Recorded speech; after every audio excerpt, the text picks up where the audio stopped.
Hello, welcome to Talking Bottom, the podcast about the sitcom Bottom. We are three self-appointed judges of the sitcom Bottom, something we don't have any right at all to sneer at. I'm Matt Brooks. I'm Paul Tanter. And I'm Ange Pearson. We're on to the live shows now, and we're on to live 4, which for me, I think maybe the other two as well, is the first one we saw. Yes, in absolutely. person. We were old enough finally to go and be in the studio audience. 2001, I was 17. Still underage. Still underage, but was able to go because, I'm not going to let anyone stop me. I'm sad to say that I'm jealous of both you guys in that I've never seen a Bottom show live in the flesh. Oh. Why?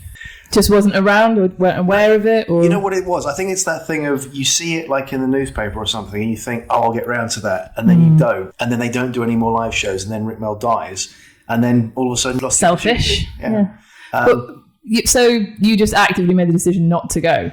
It was I think it was just like, oh, I'll get around to that, and then didn't. It wasn't like I saw the advert in the paper and went, fuck that, I'm not going. No. It was just, because that would be I must weird. get around to that. And then when you eventually look into it, you find it's sold out. It's fucking sold out, mate, because lots of other people want to fucking go and lots get of off other their underage ass. people are going to see it. So, yeah. Well, I was very excited. I remember the excitement about going to see Arse, Oddity. I've never been more excited. I remember thinking very naively, I'm going to be the one to shout out. You're the only one they hear. And I was well far back, and someone beat me to it, and I really excitedly responded, but didn't even get it out. What the guy? You just started wanking. The guy who yelled it fucked it up. No, he called it out, and then I was like, no, I was going to do that. What? Where did you see it at? What venue? Birmingham. That's where I saw it. What was it? The NEC or? God, it was huge. I remember it being. There was several tiers of. You've got the God. You've got the Royal Circle, the Gods, all that. Yeah. And you were where? Pretty high up. The Gods, probably. Yeah. Cheap seats. Yeah. I remember Liverpool Empire, and it was absolutely electric. The atmosphere, everyone was so excited for it. I think Royal Circle, like a few rows, but I can still remember my view. Like it was that clear in my mind about how excited I was to see Rick and Eddie on stage for the first time. They're so well identified characters, even seeing them as like silhouettes that are like the size of your thumb. It's still like even that. Yeah, it's really them. Yeah, it was amazing. And everyone in the room is so rooting for them to be amazing, and they are amazing. And the warmth that comes just from them walking on stage, like because you watch 1, 2, and 3, and obviously you watch the shows, and you can tell the audience are loving it as the series go on. I think a lot of what carried their success of the later live shows was the momentum they had behind them of the earlier ones as well as the show, but the love that fans had for them. So, and I know we'll talk about this, but there's a slight sort of, shall we say, decline of quality and material in 4 and 5, but I can only imagine what it must have been like to be there in the audience, because we can sit and watch afterwards, and I can appreciate as a fan these ones don't hold up as well to 1, 2, and 3, but God, if I'd been in the room, I'm sure I would have been screaming my head. And I think the reason they obviously continued doing the tours beyond 3 and 4, obviously they had a desire to do it, bit of money, but there was such an appetite for it. Such an appetite for it. People wanted to go. I don't know how many dates these tours actually took up. Obviously they weren't doing like massive venues, but they were sizable venues, and they're full. Like when you look across the crowd shots at the Nottingham, is it the Royal Concert Hall? Nottingham Royal Concert Hall for 4. Like it's such a prissy venue, that isn't it? Because it's obviously where they do like all kinds of orchestral kind of stuff. It looks like the acoustics in there would be amazing. And like I couldn't spot any empty seats in this one at all. What was the gap between 3 and 4? Oh gosh, now you're asking me. Well, so I think 3 was 98. I think. I think should have researched this. We could look it up. Yeah. Well, I mean, 2001. It's only like 3 or 4 years, isn't it? I'm going to assume that they deliberately waited until the year 2001, so then they could then make a pun on the title of 2001: A Space Odyssey, because it's so relevant to the plot. Yeah, the 2001 Arse Odyssey bit. Yeah, like after they'd done Hooligan's Island, which was a pun on Gilligan's Island, they thought, right, the next one has to be a pun on something. Yeah. I know, if we wait until the year 2001, we can take a Stanley Kubrick film and do a pun based on the title. Which is not in any way relevant. Yeah. Like changing the word space to arse, which doesn't really work in itself anyway. It's a fun one. Amount of letters. Yeah. Spell it wrong. It's a fun pun though, isn't it? And they were obviously probably writing it at the turn of the millennium, when that was, if you think back, that was all anyone was fucking talking about, wasn't 2000 it? still sounds space age and futuristic. There is a plot to every episode of Bottom, sort of. Not much to... Yeah. What's the synopsis? What's some mug on Wikipedia said about this, Paul? So what there is on Wikipedia for this particular live episode... The first act involves Eddie and Richie on a similar tropical island to the one from Bottom Live 3 Hooligans Island. Eddie has been away in the jungle gambling for 3 days, and Richie is wearing some tight pants that he can't get off. Eddie returns and helps him to get them off, and when Richie's parrot Dave has a heart attack. At first they try the kiss of life, but Richie becomes too enthusiastic and gets his tongue caught in the parrot's mouth. Next they try a defibrillator, but increasing it to maximum voltage to try and resuscitate Dave causes him to explode. The pair put his remains in a box and place it in a grave that Eddie had dug for Richie with a gravestone saying the fat twat is dead, and Eddie takes pictures of the scene. Once this is finished, they have a few drinks at Eddie's makeshift bar and become increasingly bored, so decide on the spot to have a fighting match. Eddie wins again, and Richie prays to God, begging him to relieve him of the boredom by killing him. He receives a sharp pain in the chest and believes it is a heart attack, but Eddie reveals to him that he simply put his underpants on instead of his vest. He manages to convince Richie to keep away from him in exchange for milking the pig, who he nicknames Vanessa Feltz, but it doesn't go so well, and he gets through enough milk for a cup of tea each. The pair then realise that it is the interval and race off to the bar before the audience get there. Wow. If you could have seen my face reading that, fucking hell. Please. It's not only halfway there. It's not a plot. If you'll bear with me. The second act changes the structure drastically, with the pair now in their traditional costumes falling down chutes into a capsule-like room. After another fight, which Eddie wins once again, the pair try and remember how they got there in the first place, but struggle to recall anything. Richie says a good way out would be to climb up the chutes they came down in. Eddie tries this, but ends up in the same room with Richie believing he's gone somewhere else. Eddie then kicks Richie up the rip. Diddly-doo, prays to God, insults him, returns to Pints Bar. They're in Nottingham, find a bird, goes toilet. Briefcase, overstuffed cash. He reveals he stole it from the theatre manager, and Richie sees it as perfect for their future. They then put on underwear and close the show by singing a song about pants. Obviously, I paraphrased some parts of that there. Well, okay. So that was the plot for Bottom Life 4. It's what happened. That is what the fuck happened there. But it isn't a plot, is it? If anyone listening likes to update Wikipedia, if you could put a short synopsis on the live shows, that would be appreciated. There is no plot this year. Exactly. So. I have to say I was a bit disappointed when the curtain came up and it was the island set again. Like, when you were there in the room, not just rewatching it. Yeah. Genuinely thought the same thing on the rewatch, which is, now I know that if the curtains had pulled back and it had been the flat, I wouldn't have, my thought would not have been, they're back in the flat, they've run out of ideas. But it opens on the island, and my first thought was, it's the island, they've run out of ideas, they're still rehashing something from the last one. You know? Does that make sense? I know what you mean. I mean, I think when you see the island set, because you've got such affection for it from Hooligans Island, it's not the worst thing in the world, wasn't necessarily a disappointment. It is a bit harsh to say that they were just rehashing old stuff. So anyway, Rick gets his underwear on really tight, and Eddie pulls it off in stretchy, which is a repeat gag from Break. Fuck me. Right, Let's not go down the season 3 pothole of us. But we're comparing and contrasting certain things, aren't we? And it's a great little thing when it's like a kind of Bucks Fizz thing where Eddie pulls off Richie's. It's a sarong or whatever he's got on. The David Beckham gag is obviously of the time, isn't it? And it's weird to see them do timely gags because they don't do it as much in 1, 2, and 3. Yeah, but they do mention celebs and stuff. Yeah, but there's a lot of it in 4 and 5. There's things that they do that you can look at and go, that's a rehash of something they've done before. They're just copying the same joke. But then there's other things that they do that I think are more kind of, this is their pattern now. So, for example, this one opens, as do all the others, with Richie off stage straining with something. And that seems to have become, that's not necessarily rehashing of a joke. They've made that how they open every show. That's the signature of how Bottom Live opens now. Richie's off stage in a toilet or wanking or something like that, and that's the first bit that brings Rick onto the stage. And you've got the kind of, it's not quite the silhouette yet, have you? But you've got him making all the kind of wanking kind of, or whatever he's doing things out from the behind the horrible sort of stained curtain. So it's a nice exposition that Eddie has been missing for a while. Obviously, it's then going to turn up pretty soon. You would imagine that the whole show was just Richie, where's Eddie? I think it would work, but it would be very disappointing for a lot of fans. He's gone missing, but we know that he's not going to have gone far. When Richie emerges and he appears to be dressed in a slightly feminine manner with his shirt tucked in like he's got boobs and he's wearing a sarong. He's got his midriff out, hasn't he? He does, yeah. Is this how Richie would naturally comfortably dress? if he were on his own on a desert island. Well, suspenders and a tie still, and Yeah. put the hat on again.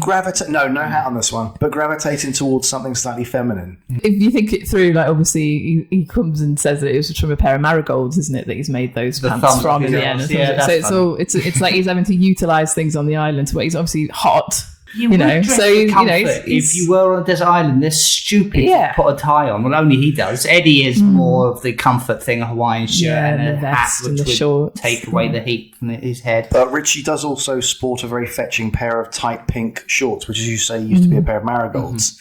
That's comfy. Yeah. They're very distracting. That's become quite a kind of not overly shared, but it's shared a lot on social media. Like when he's doing they're very erotic actually when he walks in them, that face that Rick he sells it so well. The have a wank line comes very quickly in this one. Oh my God, straight away. And it's what would David Beckham do? Have a wank, and you see like Rick smile a little bit, but ignore it. That's a little equivalent of you, isn't it? Waiting for the first opportunity to shout, have a wank, and it's literally within about, 30 seconds of Rick? The whole silhouette sequence in the tent, most people would associate that with Austin Powers, but of course, the first time that I can remember seeing anything like that is the Carry On films. Do you remember that bit in Carry On Camping? I guess so, yeah. Yeah, because you sort of seeing it lit up through. But they've done the silhouette thing before in like Sout and all that kind of thing, haven't they? In the tent, in Wimbledon Common, which is pre-Austin Powers. Post Carry On. It's definitely post Carry On. So that's the thing you're talking about where someone's like packing a bag and someone's bending over and it looks like they're putting stuff up their bum. That's the one. Yeah. It's great British comedy tradition. I mean, obviously we're saying that you compare the stretching of the knicker elastic out, and Aid kind of gets shouted. Someone says something to Aid, doesn't he? It kind of throws him a bit, doesn't he? He's like, fuck off or whatever. Couldn't quite make out what he's saying other than right off or something like get them right off. But I suppose they are then actually just displaying how they can do these cartoonish gags, not just on camera, they can do them live on stage as well. You can look at it as, they're repeating that gag, but it's also, we can do this cartoon stuff on stage live before your eyes without any kind of camera trickery or whatever. There's a little throwaway joke I found quite humorous that Richie's like, you've been hanging around with your monkey friends and like gambling or something, even though they didn't have money. Yet he's somehow concocted some way. He's obviously trading something on the island that's a commodity that's worth money to the monkeys. Sexual favours, maybe, we don't know. But Eddie would go and make friends with anything other than having to talk to Richie, wouldn't he? So it opens again with Richie doing the kind of wife/mum being annoyed that he's not come home on time and all that kind of thing, doesn't it? It's kind of like, where have you been? It's been 3 days. And again, it's a repetition. But that's just fun. For me, the dialogue in this first opening kind of act is very Richie and Eddie. Like, they've got a lot of good stuff in there. A lot of knob gags. Yeah. Knob hiding behind pube. Yeah. Richie's tiny knob under his pink pants. Trying to hide his knob under the end of his finger. There's some good little physical bits there. Yeah. So there's a weird line. Someone, he gets a tooth knocked out or something and says, you could hold it in your hand as a sort of hobby.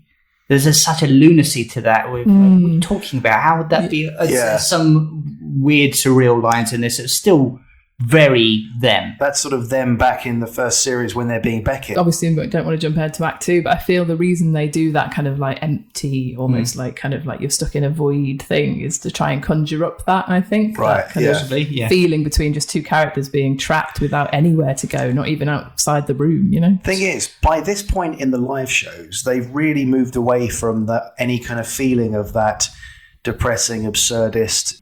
Feels more panto now, doesn't it? It's totally now what we are now in the world of, and I know there's not so much of it in this one, but vomit on stage and green fart gas and massive frying pans and all those things were present in Bottom Line 1 or 2. Yeah, so it becomes a kind of there. But so I get your point though. It's just that your examples were things that literally happened at the But that's the point. They've kind of created their own world, not only in the BBC sitcom. They've created it on stage, and it is an adult pantomime, isn't it? Like the fact that you went wanting to shout "have a wank" before you even got there it's that thing of they were pleasing the crowd, but they were also pleasing the universe that they created. Like they're being true to it. Yeah, but I don't think anyone else would have had that feeling I was special. Oh yeah, of course. No one else would have thought Absolutely that. Nobody else. Just the unluckiness that I happened to be there. That was one other person. I think I've told you before that there's a woman when I was in Liverpool that shouted, smashing blouse. "Richie, that's a smashing blouse you've got on." And Rick properly corpsed because it was so brilliant. It was out of nowhere as well. Yeah, it was such a sweet little sound. But it was a few rows behind me. It wasn't me, and we all corpsed that. It was so funny. It wasn't me. It's just out of nowhere. Yeah. But like, there are little catchphrases in Bottom, and it is an adult pantomime. All those things to please that childish side of you when you're watching it. There is no better physical humour. I have to say, though, there is an element of just sort of shooting fish in a barrel. The audience of this sort of thing, just people. What we said earlier on for Bottom Live 1. Yeah. They would have just been happy with them putting out the greatest hits. Yeah. They'd come on and just redone loads of scenes from the show. People would have still been absolutely lapping it up and loving it. In some regards, they don't repeat entire scenes, but in some ways they do kind of, as Matt said, they go through a sort of greatest hits of, right, if we reel off these half a dozen things, people will give us not only the laughter because it's funny, but the laughter of recognition and appreciation But do you not think it's also a skill of Rick and Eddie to be able to do that? What is a great skill and the result of a lot of hard work that people don't probably appreciate too much is that it takes a lot to build up a brand and brand recognition to the point that you can fill, multi-100-seater venues over a 50 or 60 night tour. Characters that have such, the audience have such affection for them that they're happy to just see them doing old gags or repeating old kind of scenarios. Yeah, to the point that the audience can be quite forgiving if the material isn't as good as it has previously been. Yeah. Right. So that's what I want to get into when we get into the second half of it. Let's get meta about it for the first time. They get existential with it. I think it would have been nice to have seen the characters for the first time recognize they're loved, and they're talking about them being and having their fans and stuff. And Richie, how would he deal with that? It'd be weird for him, and that'd be surreal. And I get it was just them opening that box. I thought, well, it's an interesting thing, but they don't really run with it. But then the League of Gentlemen did that, didn't they, in their film, and they actually got kind of slated for a bit of that kind of like self-aggrandizement of, the idea that their characters realised that they were characters and tried to escape the world. And, but if they are in a room full of their fans, literally, then I think they get away with it. And you've got the live feedback on it, don't you? Them moving in this one and 5 as well into, as you said, that more meta feel of, okay, now we're not just going to do the occasional nod to the audience, we're going to turn and talk to them and acknowledge that this is a theatre and we're going to reference the bar that we want to get to. That's when it switches from being Richie and Eddie in Bottom to Rick Mail and Aid Edmondson on stage doing something. I kind of wondered, watching both 4 and 5, if Rick and Aid ever considered at any point, I wonder if we should do something else apart from Bottom. Maybe Bottom is getting a little bit tired on stage. And I wondered if they ever considered going back to their roots and doing some kind of sketch-based thing, because some of 4 and 5 feels a bit like they had material that wasn't strictly Bottom. They had a few sketches, and they thought, well, if we're on stage dressed as Richie and Eddie, we can crowbar that in. We can do them in their voices or them doing funny voices of someone else, and it'll be kind of forgiven. So I wondered if they'd ever considered doing a sketch show or even them sitting in chairs doing an evening with Rick Mail and Aid Edmondson. But then that would have involved them being on stage as themselves, answering questions which they never ever wanted to do. Which most comedians don't want to. They want to get up there as a character. So there's a certain comfort for the performer to be up there as the character, but also, if you're putting it under the umbrella of the brand and the show, the audience will be a bit more forgiving of it. I think that you could have had your cake and eat it with that and had them in character answering questions and then it descending into anarchy and chaos with them attacking each other because, like, you've got a better question than me, you bastard, and things like that. There was a lot more they could have played with, and the plot is so fucking thin as it is. There's a certain amount of control they want to keep, though, as well, I think, over like what happens on stage. Right. So if you open it up too much, it can like wildly get out of control quite quickly.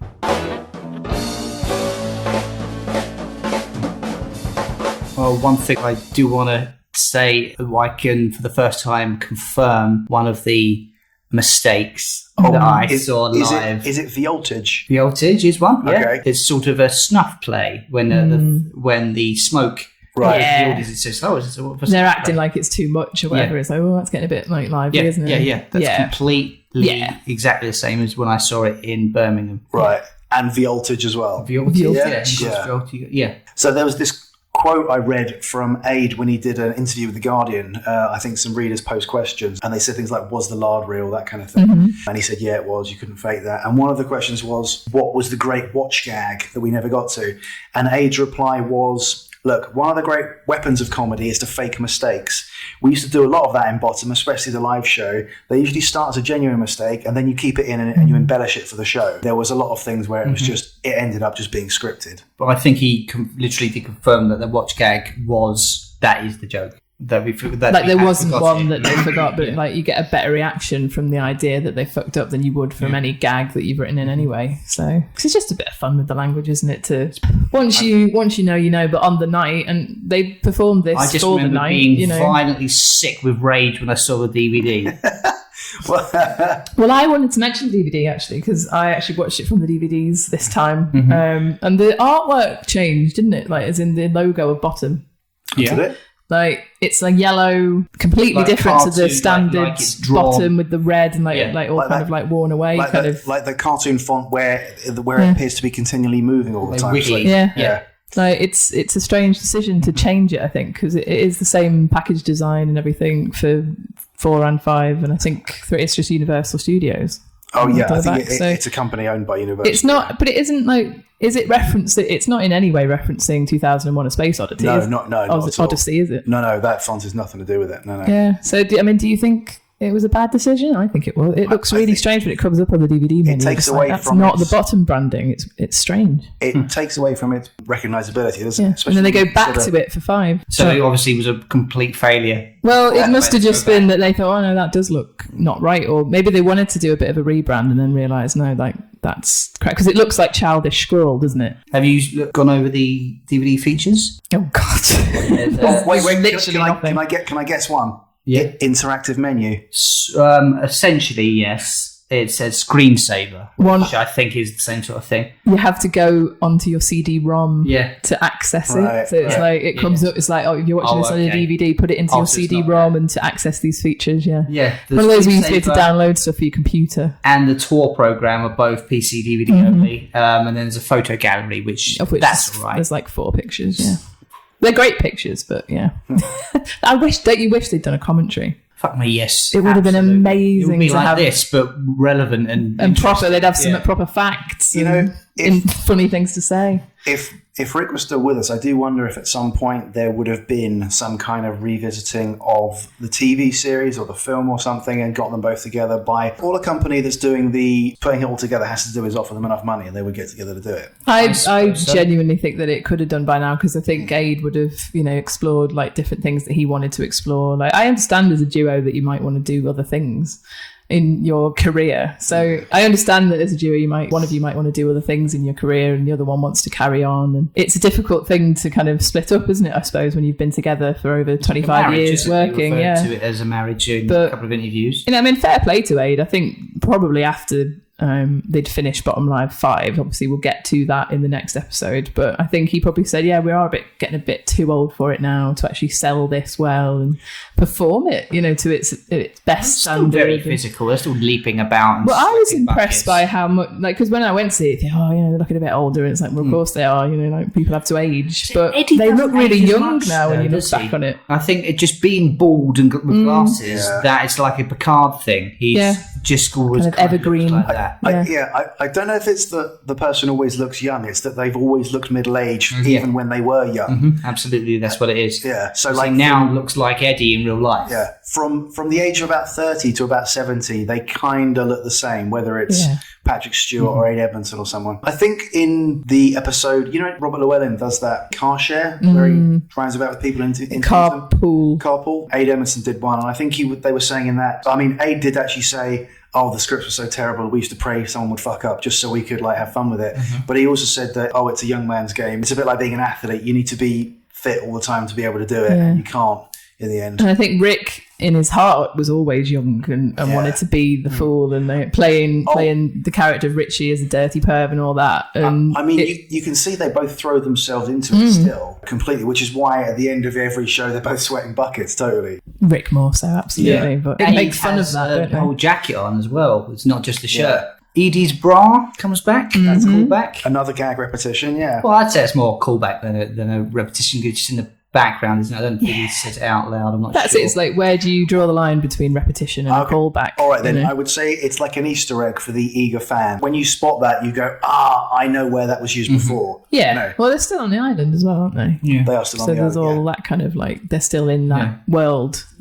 Aid's got his wedding ring on again. So he's kept that continuity error in. I'm not sure if this counts as a callback or a reference or anything, but the parrot made me think of obviously the bottom two. Yeah, I noted down that they're using the parrot again, but then they're like quite literally doing another dead parrot sketch, aren't they? Like, it's kind of like taking Monty Python to the extreme, where he just obviously, what will Richie do to a dead parrot? He's going to sexually assault it, isn't he? I'd never thought about that. Yeah, Richie would have violently done something to it within 2 seconds. Yeah. How did it die, sir? No, I don't want to say. It is quite fun the way they build all the way up to the defibrillator with all that and then explode the parrot. Like, that's quite clever. That's very cleverly done, I think, where it just suddenly all the feathers have gone everywhere. I liked the commenting on the seagull fight in the air. Oh, what? Left, right, yes, that's how you fly away. That's I like the idea that they're commenting on a pub brawl or whatever, but it's actually like seagulls, and it's like, oh, he's just flown off with his wallet and all that kind of thing. Like, it's very in the bottom universe, isn't it? Yeah, it's sort of reminiscent of Carnival. Yeah, absolutely. They do that really well. I thought Aid did a very good page 3 sleazy photographer. Yes, absolutely loved that bit. Do you think they've met someone who's been along those? I think they wrote in a character like that in Ab Fab, didn't they? There wasn't there like that kind of sleazeball kind of know. That kind of like absolute Harvey Weinstein type character who's always just getting you just slip a bit more off. Go on. Then the absolute great line of this sort of the reveal of bring out your Edinburgh Fringe like that. That is a great line. I like the fact that Eddie's stream of consciousness, he accidentally invents photography, essentially. Like, he had these ideas. That would be good, like all one after the other. Just stating what he should have been doing in the first place and realising. I use some sort of nitrate paper instead of nothing. They're burning my own eyeballs off, And what did you think of, obviously, the kind of like references to a heart attack throughout this? Is actually quite... It was kind of sad now. A bit sad and prescient now. Yeah, well, he's got his pants on in his chest, right? He's wearing his pants as a vest. There's that. Really. Yeah, and then it's like, what do you do when you're having a heart attack? So you just sort of clutch your chest and keel over, don't you? Like, and all those lines, like, and it's great that you can laugh at that kind of dark thing that does happen. Yeah. Like, I think it's kind of watching it now. You're like, oh God, like that's just like.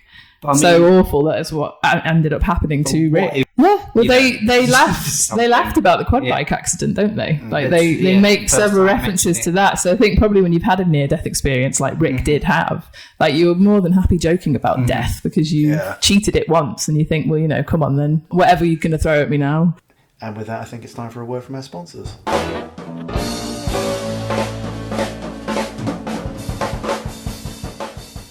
You need gloves to do the dirty dishes. You need gloves to clean the drain and loo. You need gloves to get through all the grease spots, and only Marigold will do. You need gloves for cats, dogs, and parrots. Gloves for all those different chores. Gloves that fit and don't go flabby, gloves for in and out of doors. Marigold is what you need then. Extra fleur and lightweight too, because your hands have better things to do. Marigold, because your hands have better things to do.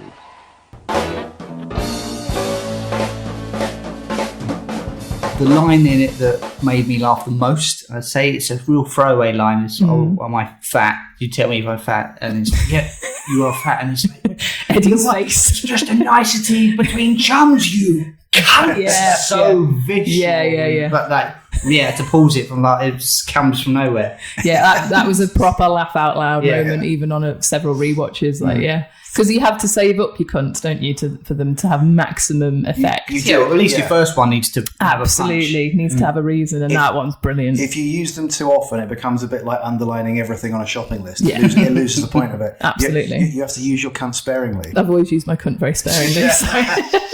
For me, I genuinely thought that the best gag in the show was a visual one, which is Richie's reaction to when he's drinking what he thinks is milk, and then and it's the look, it's the double look, it's the realization, and then it's the spitting out through the Through his hands. fingers, yeah. Because you know for well that his milk You're was ahead so of well him, yeah. done by Rick. It is one of my highlights, that entire little just like... Only- 'cause the yeah. camera is really greatly closed in on Rick's face actually Yeah. for that, isn't it? 'Cause sometimes I think they miss certain things in the physicality, but it really helps to have that close-up on all of what Rick's doing on stage. When you know what it's supposed to be, the way that Rick makes that jet arc out of his mouth as he's spitting it, it's fantastic. It's Just filled because with you his mouth already- so he can have enough to spit out. yeah. You already know because the thing that comes across is a boar, isn't it? You know, it's not a pig. Yeah, you know, you're it's like, obviously that's ahead of clearly them, a yeah. male boar, and then it's just brilliant the way it's just like, and just the one one nipple and Yeah. two great big fat bollocks. And two and almost plays the punchline, isn't it? Yeah. The fat jokes to Richie. I think this is the first time he actually has looked a bit overweight. Where the other times, it Yeah, never they used- really made sense. Like, They used to say Richie was really, really overweight, but he, like Rick as an actor, wasn't. But he's got a little paunch there, hasn't he, this time? And I actually met Rick outside the stage door after this show. And the first time I'd ever heard the word paunch was in this show, I think. Oh, yeah? Or been aware of it, because they say it twice, don't they? And then when I was at the stage door, I put my arm around Rick and my hand rested on his, like, basically the side of his stomach, on his paunch, and Rick went, "Don't you touch my paunch," and like really, like, you know, in a fun way. And I was kind of like, "Oh, you know, sorry." I think I said, like, you know, what paunch or whatever. Yeah, and then I felt his cock, and it was fine. The gravestone's great, isn't it? Here lies the fat twat. No, it's Hurrah is dead. the fat twat is dead. Hurrah! Piss here. Yeah. But I was trying to look because there's a couple of other words after hurrah, but it might just be hurrah, ha ha ha. I think, and it's just piss here, which is brilliant, isn't it? It's like, so he's written it for other people He's written it and for for. himself, but for the He's hope planning of to someone kill else. Richie, isn't he? But hopefully for someone else to read it and piss it. There's no one else on the island, so maybe his monkey chums. Yeah, just anyone who He'll teach them to read. ever finds it. Yeah. It feels like the middle section of this show, the part that leads up to the halfway break and then afterwards, feels like where they get very meta. So I know we talked about this earlier, but it seems like this big sort of section where, as we're approaching the break, what they're talking about is, right, we need to get to the bar before the audience. So now we're into this meta reality where we're in the theatre. We're not on a desert island. Then what we get is talking about how Rick is too old to play Richie and the quad bike and the effect that's had on him, that kind of thing. Then a long sequence of talking about TV and other comedies, and then even referencing a show that Spud Gun's gone to do with Lee Evans. Yeah, did you look up what that I was? didn't. I feel like I should have done. I meant to look it up. Yeah. What? Question. Oh. Now, fuck. It's going to be a question. I'm assuming. Okay. Now, I vaguely remember it was obviously a sitcom, right? Yes. Okay. So because I vaguely remember Lee Evans doing a sitcom. And Spud Gun's a straight man. Right. He okay. would just be like, "Oh, you're such an idiot, Lee." Yeah. Oh, Spud Gun. Was he Like actually that called sort Spud of Gun in it as well? Of course he was. I can't remember. Oh, Steve O'Donnell, why did you do this? Yeah. Well, I never Money. saw it, so That's why he did it. You get this massive section of, right, we're no longer going to do plots. We'll still do gags, but now we're into a section of, right, this could be dropped in. This could be from another show. It could be from a sketch show, but we're going to get Rick and Eddie to do it as Richie and Eddie. I think they're sort of tipping their toes into interesting ideas but don't really run with it. I would have liked to have seen the second half being a theatre bar and them sat at the bar and just imagining crowd and dealing with their fans, the public. I couldn't have done that for very long. Because what they did do was so much better. And Well, they're in a void, you know. They're in a void, so there's no outside influence coming in. It's hard to control it if you've got like random characters coming in that So, nobody like, It'll cares be about. invisible so they can control as much So as it'd be they kind of want. in their head, like coming. Yeah. So, like, every couple of minutes, there's a voice going, 5 minutes, Mr. Edmondson. Or something like that, yeah, and be like, "Oh, we don't want to go back" or something, and they could be all existential with the character, But then actor stuff, which they do kind of do. would the audience then come away going, that wasn't bottom for me, that was something, that was them being weird and experimental. I didn't pay But that is what 12 they've done. They were weird and experimental in a naff way. I didn't pay £12 for them to be weird and experimental in a naff way. I wanted to see them trying each other with frying pans and farting and shitting Well, themselves. that's it. Like, it takes away like most of the props, but he does pull a hammer out of nowhere, doesn't he, from the void and Yeah. all that In kind his of thing. jacket, But yeah. it does take away that universe, that feel, and it's just down to the dialogue I and think them. he does and- get a cheer reaction because they're in their classic costumes again. Yeah. Straight away. Like, hey! Yeah. And then the applause dies down. Like, where the fuck are they? What's going on? Yeah. What the fuck happened there? What the fuck happened there? That's quite nice. A little the repetition of that. Yeah. And I mean, in a similar way to Bottom Line 2, I suppose, where they wanted it to just be like a smaller set for the second half, maybe. Mm-hmm. But you're right, they could have done it with a much smaller set for a bar. Like, that wouldn't have taken much. But I thought that the set in the second half looked a bit crap, to be honest. It looked a bit basic. And it's very much a button saying "do not press" is Chekhov's gun, isn't it? Yeah, they're going to have to press it before the end. There's of the only act. one thing there, a button saying "do not press." What's that button for then? Yeah, it exists to not be pressed. Yeah, it's literally there for a kind of tempting thing of like, oh, what's going to happen with that, isn't it? Throughout. We didn't mention that Vanessa Feltz is the name of the pig. Obviously, for anyone who maybe is too young to remember, that in 2001, Vanessa Feltz was on the Celebrity Big Brother that year, and she'd had that meltdown, hadn't she?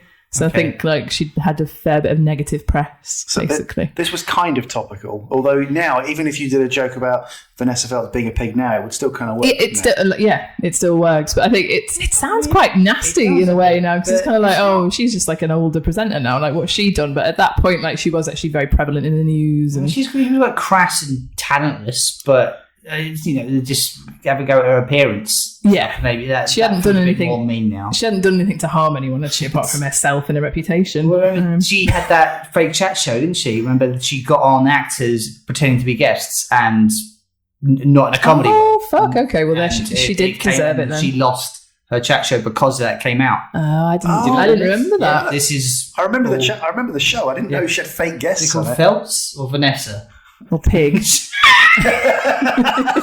I thought the spotlight gag was probably that when he's insulted the guy who operates it and then is having to chase it. It's such a basic stage thing, isn't it? It's actually quite good. But then kind of everything that follows it, again, we're back to more meta jokes, local gags. They kind of always done a little bit of that. They start doing it a lot more in this one, right? So whatever town you're in, find out the name of the opposing sports team, or what road tends to have a gridlock, and then make jokes about it, and that'll have the locals eating out the palm of your hand. Yeah, because they feel like it's been personalised to them. So what I want to say about this bit, when he starts doing a Nottingham accent, Now I saw it's very Yorkshire, isn't it, what he actually does? Okay. Which is actually, I think, a double joke, isn't it? It's like coming to Liverpool and doing Manchester or whatever. It's actually, like, Nottingham's not Yorkshire, is it? Now, what I saw in Birmingham, he did a Kevin Turvey impression. Did he? Brilliant. Which was like, oh, that's great. It was a little callback to Kevin Turvey. Nice. Yeah. Aww. Which sort of made me think, like, well, maybe they should have filmed it here instead of why Nottingham? Have we ever spoke about Eddie's shoes before? I don't think we have. Like high heels, in aren't what they? regard? Eddie's shoes are the same model, if a different colour, to the shoes that Rick wears in Drop Dead Fred. Okay. Like you know when he gets hit by the fire engine and there's a pair of shoes left. They're almost like boots, aren't they? Yeah, like, I swear they're the same make. Like ankle boots. Slidle over to the front. That was another one that was on purpose. Another pretend fuck up. Yeah.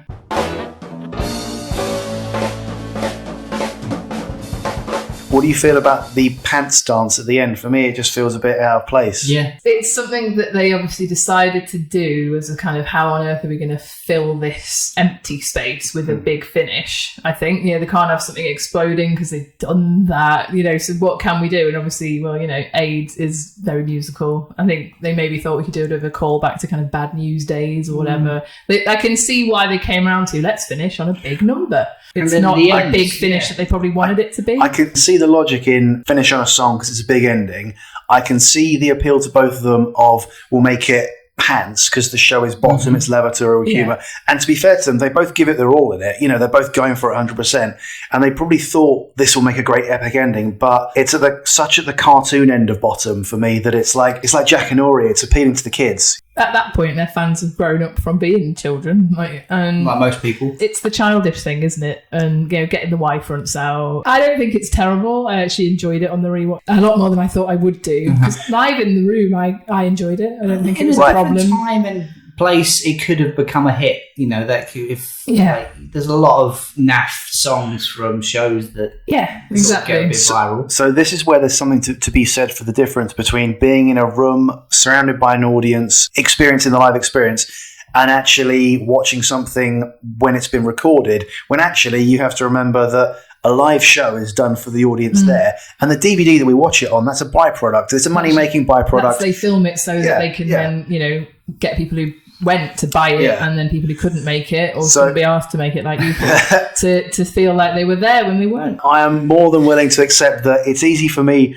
watching it on my laptop to go, well, I don't really like this ending. But actually, if I'd been there in the room, I probably would have been standing up in my chair. It brings the atmos to a kind of close and a finale, doesn't it, by ending on a song. Yeah. But my main problem with it is that it's not quite catchy enough in the moment for everyone to join in and it to become like a big thing, because then it's justified for me really in that, when they pause and then Eddie says, I have not seen a single minge, and then you think, oh, well, the whole idea was that they wanted everyone to take their pants off.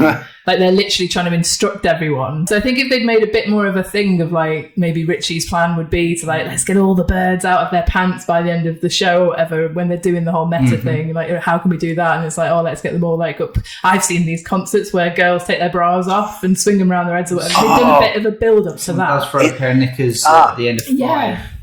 But actually, what might have actually added to it would have been some knockers coming out. No, as you say, Ange, if they lay it early of, we want to get a load of the birds here to take their pants off, then they do the song. But what they have dropping down is just 24 shitted wife fronts, so it's just the guys throwing them. Yeah. Like, to make more, because it is great when you have that line of like, I have not seen a single minge. Like, there you go. I've written a better ending. They could have had more fun with it. That's the thing, isn't it? But then it's easy to sit, as you say, back to 20 years on, being a sneery media type, and be kind of like, oh, what would we have done better? Like, it is very good. It's a different way to end it. If they just exploded the place again, we'd all be sat here going, oh, they just did another fucking explosion. How would you have ended it differently, though?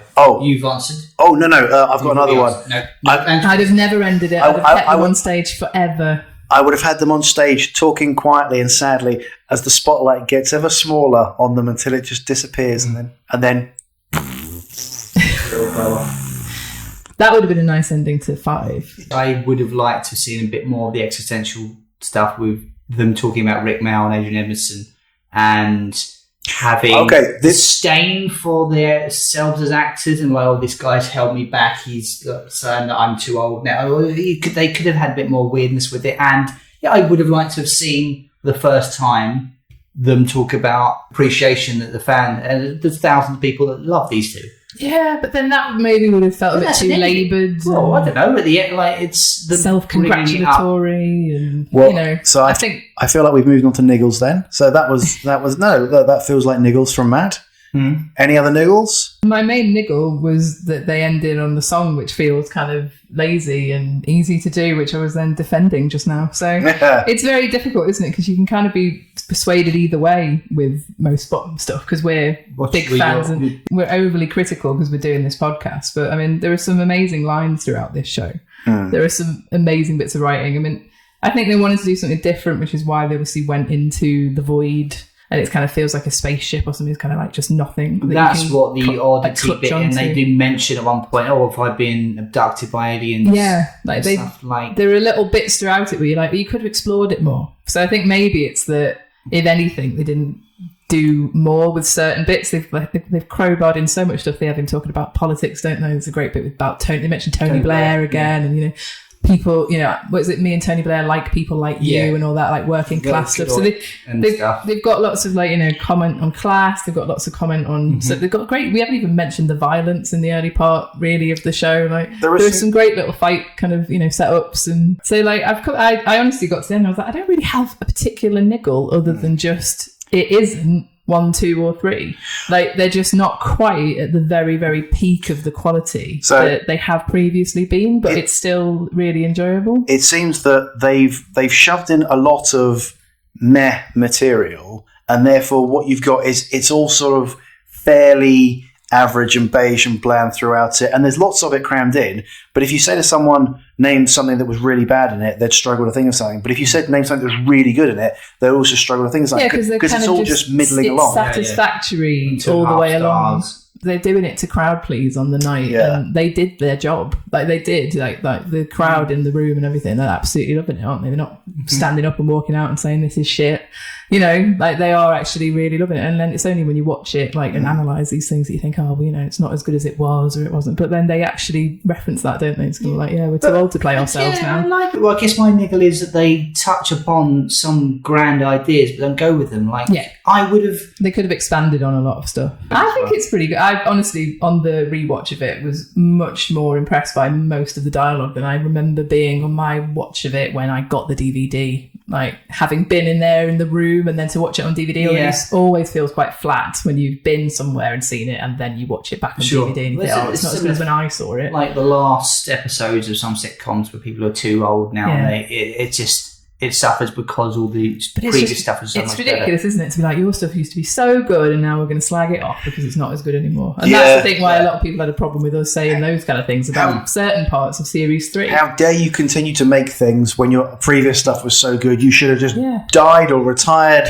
after the second series of 40 And then we're moaning about the fact that you haven't done anything else since, but we would have just slagged that off. You should have just died or retired after the second series of 40 Towers, Mr. Cleese. All right, fine, we'll take a fish called Wanda, but then you should have turned your toes up. I think to a certain extent, like, familiarity can breed contempt. Like, we know so much of it. We're kind of, you watch it and you think, I knew what that punchline was going to be before it even came. But you only know it because they've done so much of a brilliant job of setting up a brand, like we said earlier, you know. Yeah. I don't think it's in any way something that we should slag off. Like, they obviously did it to get a bit more money together and, like, praise what they'd already done. But, like, who doesn't? Like, you know, Steve Coogan's still doing Alan Partridge. If they hadn't done it, then all the people who saw 4 and 5 wouldn't have seen a bottom show. And then if you could say to those people, would you have liked to have seen a bottom show? Even if it wasn't as good as 1, 2 and 3, the answer would have been yes. I bet if even as these ones now exist, if you said to people, would you like there to have been a 6, 7 and 8, and they probably would have been pretty terrible, but you'd have been in the room with Rick and Abe watching them do their stuff, I would still go, I'd love to see that. Yeah, because you said, you know, I regret not having gone to see them when I had the chance. Because I'm not as good a fan as you two. Well, it's not that. It's just that you couldn't be asked. Which, in many ways, just like is indicative of the bottom fan, isn't it? I'm sure there are plenty of people out there who are the same. Lazy sloth. All right, then. We've had our niggles. Have you got any highlights, Paul? Yes. There's a couple of really good written gags, but for me, it's the Rick spitting the milk out and almost brings the house down. That, for me, is the highlight. Yeah. This pig spunk is an absolute golden moment. But they haven't actually really done that before as well. Like, you know, the idea of having, like, would be spitting teeth out as opposed to something... So, you know, it's disgusting, isn't it? And you think, they must have done something. And no, they actually haven't done that before. So that's like a new thing. So it feels fresh, which is probably why it's a highlight for you. Fresh spunk. Yeah. But I really love continuing on from Richie realising that he could just say, I give up. Eddie saying, well, I've won the, you know, X many amount of times. And then Richie saying, well, let's just bring everything down to your level. Let's have 3,000 years of civilization cancelled out just because you've won a few things, you know. I just love that entire rant from Richie. Like, it's so well written. A bit like you were saying, there's lots of little bits along the way in this that feel almost like they were individual little sketches that they wrote. And then they tried to work out how they could mix it together. There is no plot. Like, that would be... It's a niggle, isn't it? There's no plot to carry them along on this one at all. It annoys me that they've joked about it previously. And they don't even joke about it in this one, do they? Because there's so little plot. They don't even say, there's a plot this year, because there isn't. Yeah. So that would be a niggle. There's no plot. What about sound effects?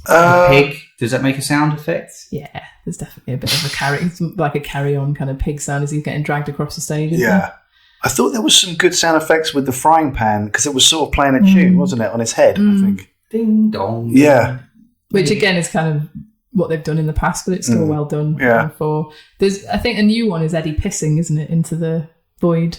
Oh, yeah. Yeah. When Eddie pisses and breaks the electrics and thing. But, like, I actually thought they could have had piss coming out of the other side. Yeah. Where you go out, you come in. That would have been a good physical gag. That's a great line, actually, about the going back into the holes we came out from. It's like, I don't think my mother would be very pleased. It's an endless stream of knob gags and so that's what you go and watch Bottom for. And it becomes a self-fulfilling prophecy for them, doesn't it? Because they need to do that. Otherwise, it'd be like, well, where were all the knob gags, you know? And trying to do that in different ways every time. Yeah. It can't be an easy thing to sit down and think, what can we do? So no wonder they repeat some stuff.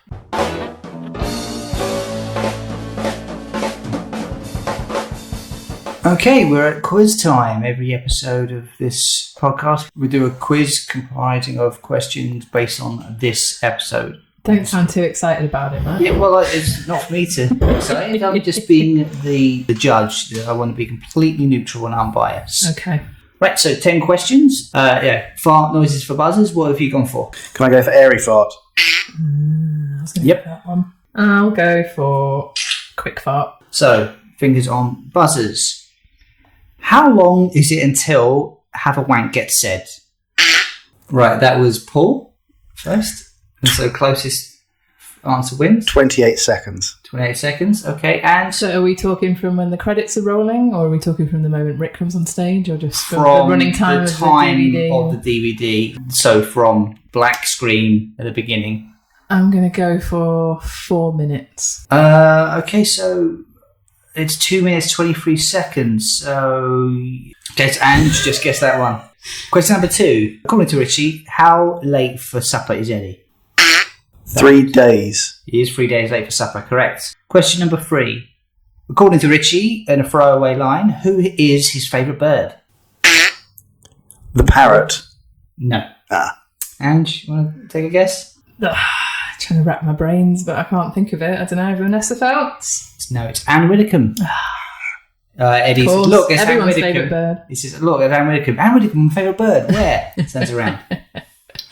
Question number 4. What is Eddie's usual half-time drink order? 5 pints. No. Okay. 17 pints of lager? Very close. It's 17 pints Yeah. of Barbie juice. What's that? I don't know, but he called it Barbie juice. But I'll let you have 17 pints. Yeah? Yeah, okay. 17 pints. 17 pints. Question number 5. Which act does Eddie wear his wedding ring in? I hit So that the wrong, sounds I with hit the the wrong wrong button, buzzer, sorry, yeah, in the but excitement. In the first act. Just in the first act? Yeah, well, you asked which one, Yeah. isn't it? Or is it both? It is both. So What? wrong. Yeah. Well, I was going to say both. Well, I was going to say both, but the way you worded it, I was This like, is well, I a only trick remember question. noticing it It was in a trick first. question. It was a trick question. So, I don't know. Both. Both. well, I'm not going to give you that one, Paul. Okay, so according to Richie, which actors may replace him? Both. Can I answer? No. Yes. Ewan McGregor. That's one of them. More famous. Really annoying me. Brad Pitt. Yes. Correct. Just because that's who would naturally play Rick. I don't think Ewan McGregor's that bad a shout. No, it'd be brilliant. Yeah. But, well, honestly, no one else could play him. No, Absolutely apart no. from everyone goes on about how Greg Davies could, but he'd be a pale imitation still. He'd be great, but he'd be different. Right. I know that he's very good at playing lots of other people, but I could kind of see Michael Sheen as Rick Mel. Why? He's fucking brilliant, isn't he? Yeah. I'm fucking brilliant. Sorry, I'm quite in the trip now. Yeah, Michael Sheen's very good, but I still... he was good as Chris Tarrant, wasn't he? Yeah. You don't really want that on your CV, do you? What, being Playing Chris Chris Tarrant? Tarrant, yeah. Well, you know. Well, he's got He did it well. He's got the League of Gentlemen film on his CV. It can't but get any he worse. plays Jeremy Dyson very well. Brilliant. Question number 7. What is the name of the Spud Gunn and Lee Evans sitcom? Arse. Nope. So, well, at bottom, but not as good. Yeah. Nope. Together. No, it's called So What Now? So what now? Wow, that rings a bell. Lee now, Evans but, yeah. says it in the credits of So What Now? I think I watched one or two. Did you read up on it for this at all? I mean, are you able to tell us what the basic premise of it is at all? No. Okay, cool. Next question.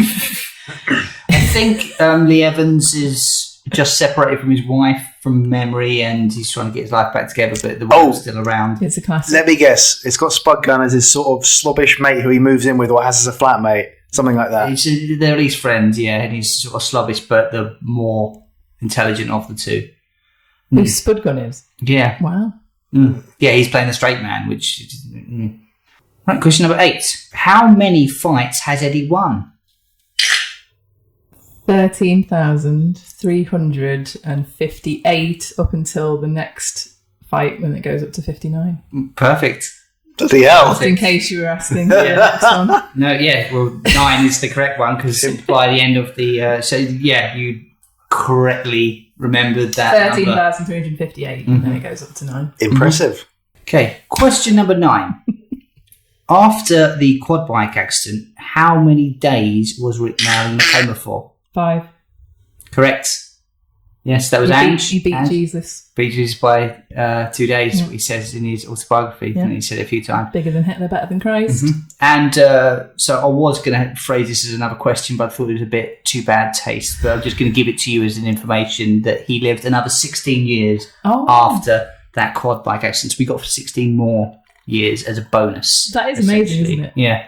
That we easily could have died there. Can you imagine a world where we'd lost Rick in the quad bike accident? Doesn't bear thinking about. Absolutely. Doesn't bear thinking about living in the world now, but got to carry on, haven't we? Right, well, so Ange has one, but the bonus question, then question 10. There we are. Yes, it's 10, but you've got 4, he's got 2. So question 10, if you want to try and completely nail the coffin in. I mean, Paul might be able to, Right. What is the seat number of the bird or bloke that Richie points out? H17? Yes. Fucking hell. Well done. You remember that? It's like, that'll be a question, right? And I didn't actually note that down, but I just, remembered it. I remember looking at him, he's pretty fit. Well, there we go. That's Bottom Life 2001. Hooligans. An Arse Oddity. Not I like that title. Yeah, you got the... Not Hooligans Island. No, you got the Well, there we go. That's Bottom Life 2001. An Arse Oddity. Yeah. So they skipped 4, 5, 6, 7, 8, 9, 10, all the way up to 2001. That's so many missed ones. Oh, it might have been the year that it came out. Yeah, that makes more sense. That's probably what it was that they decided to celebrate. But yeah, I mean, I think overall it isn't in any way bad. I think that's all we can say, isn't it? Like, I get from you two that you didn't enjoy it half as much as I did. You may be right, but at the same time, you can't say really that it's good either. That's what I'm saying. It wasn't at all bad. Right. It's absolutely doing what it should have done, which is a job to make people laugh in the room, and it is bottom. It's occupying that middle ground of sort of C++. All right, well, let's see how the grades are from the GCSEs when they get downgraded. But yeah, I mean, it's not the best. If I was rating all the bottoms, I think it's still, for me, bottom live, 2, 1, 3, and then we'll discuss it, but it's like 4 and 5 are kind of equal. I don't think either one of them are better than the other. I think this one's average. I think number 5 is bad. Right. Well, we'll get onto that in the next episode. We're on the penultimate. We've got lots more Rick and Aid content to go through and milk all what we can for this podcast. If anyone out there is feeling sad they can't hear us just like ripping into their favourite show for much longer, we're thinking of doing more Rick and Aid material, aren't we? Yeah. So next week we'll be back with the final Bottom Live episode. And what we like is people to share with us their experiences of the live shows. Not just 4 and 5, but the earlier ones, Guest House Paradiso. Do you remember going to see them? What were your thoughts when you saw them? That kind of thing. Yeah. Let us know, and we'll talk about them in the roundup. And anecdotes about if you were lucky enough to meet Rick and if you were lucky enough to meet Rick and Aid afterwards, because every story I ever hear about anyone meeting Rick is always a delight, and Aid used to fuck off very quickly. So if you did manage to meet Aid, I'd love to hear about that, because he didn't hang around to sign autographs in any of the... Well, he didn't hang around in Liverpool anyway. He might have done somewhere else. So yeah, do get in touch with us on our social media, which is at Talking Bottom on Twitter, Instagram, and that Facebook. If you want to email us, we're at 11mathekingparade@gmail.com. Yes. See you next time, guys. Thanks for listening. Maybe we'll have a few drinks before we do 5. Get ourselves a bit more livened up. Take care. See you next time. Bye.